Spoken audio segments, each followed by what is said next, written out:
కొందరు ఏంటంటే ఇప్పుడు డిగ్రీ పాస్డ్ ఔట్ కానీ, కొంచెం మంచి మార్క్స్ ఉన్న వాళ్ళని తీసుకొచ్చేసి ఇక్కడ పెడుతూ ఉంటారు. ఇక్కడ టీచింగ్ చెప్పడానికి. సో, ఇన్నోమాటిక్స్‌లో ఎలా ఉంటుంది? అంటే ఇండస్ట్రీ ఎక్స్‌పోజర్ ఉన్న వాళ్ళని పెడతారా? నార్మల్ లెక్చరర్స్ ఉంటారా? జనరల్‌గా ట్రైనర్స్ ఎవరు అనంటే ఇండస్ట్రీ ఎక్స్‌పోజర్ ఉన్న వాళ్ళే ఉంటారు ఆల్మోస్ట్. సో, ఒక క్లాస్ జరుగుతుందనంటే ఇవాళ ఈ క్లాస్ ఏం జరుగుతుంది? ఇవాళ క్లాస్ ఏం జరిగింది? ఆ ఇన్ఫర్మేషన్ మొత్తం మెంటర్ దగ్గర ఉంటుంది.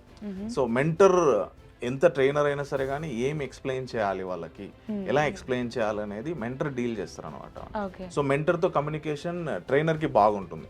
ట్రైనర్ 16 అవర్స్ 8 అవర్స్ ఇన్స్టిట్యూట్లో ఉండలేరు కదా. సో అలాంటి టైంలో ఏం జరుగుతుందంటే మెంటర్ హెల్ప్ చేస్తారు.